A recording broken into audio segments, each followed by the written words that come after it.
The son of Marco Valente had always been considered the weakest link in a dynasty built on blood, fear, and silence.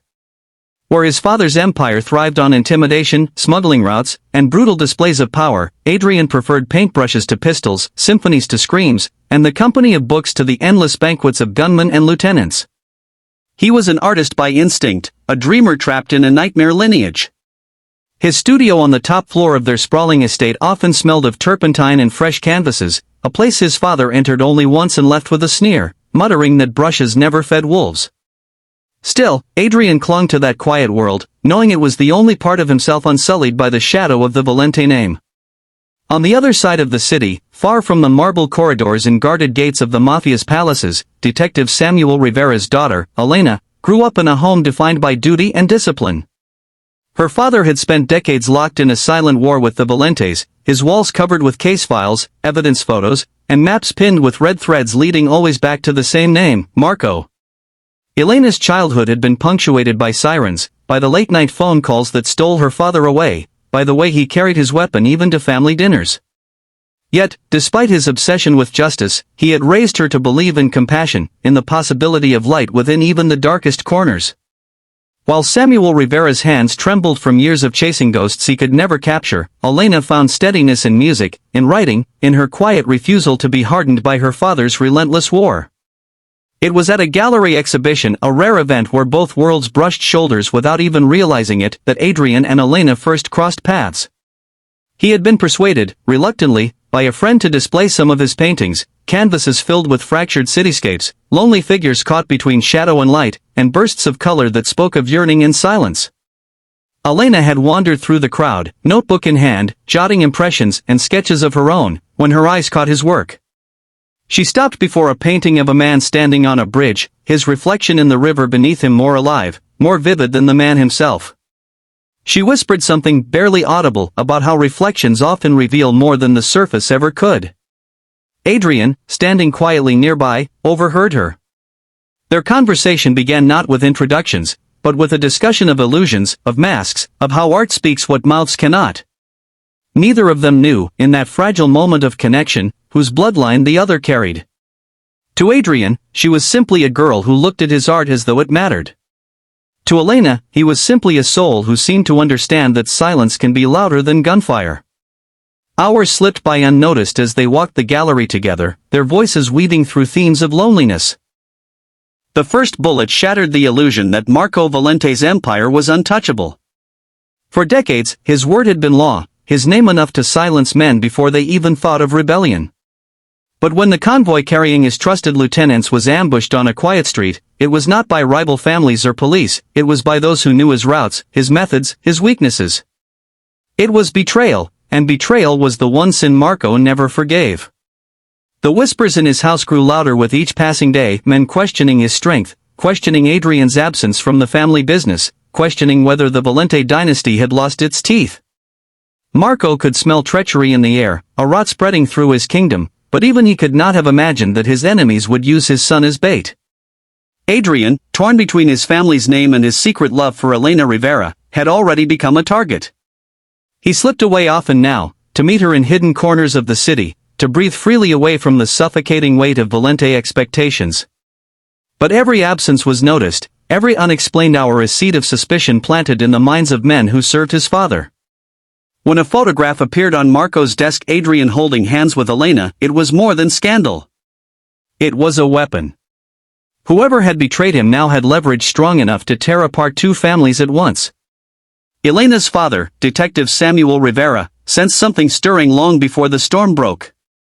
His daughter had grown secretive, her laughter tinged with a lightness he hadn't seen before, and yet her absences worried him. He had spent a lifetime chasing the Valentes, building cases that crumbled in courtrooms and burying friends who had dared to stand against them. When Elena finally confessed that Adrian was Marco Valente's son, Rivera's world split in two. He felt the rage of a father betrayed, the terror of a protector powerless, and the ache of a man who realized his daughter's heart had chosen the one person she was forbidden to love. He shouted, slammed doors, cursed her choices, but Elena stood firm, unflinching in her belief that Adrian was not his father.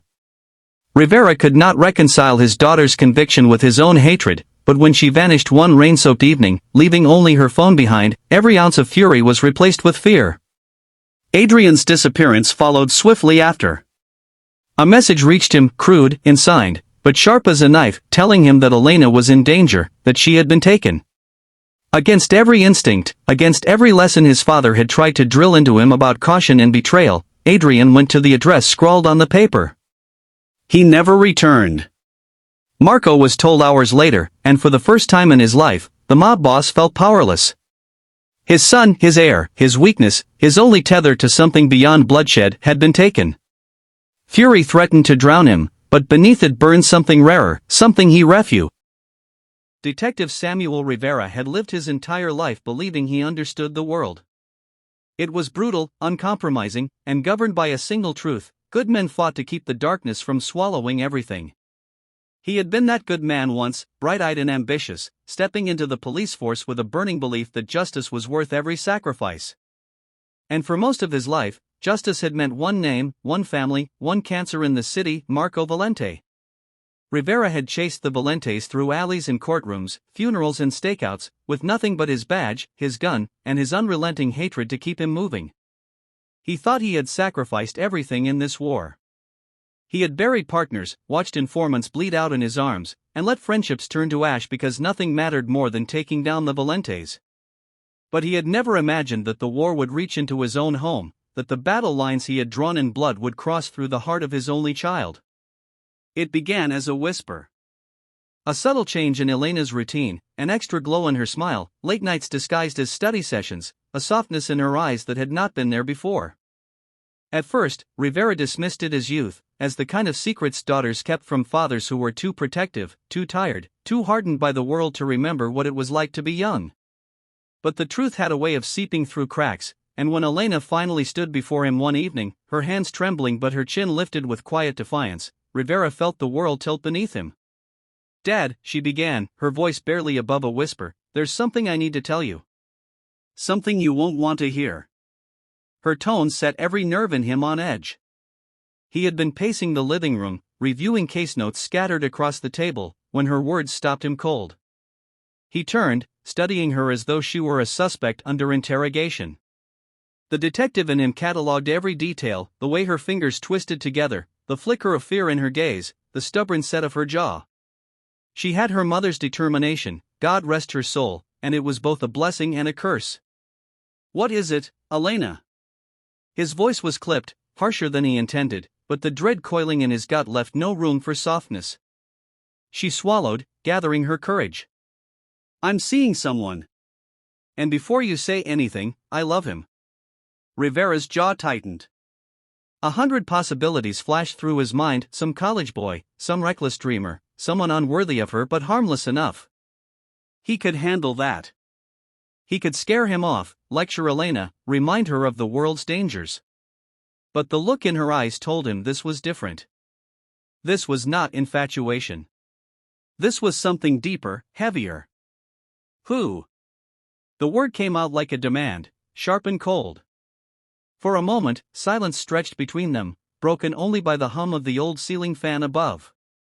Elena's lips parted, and the name she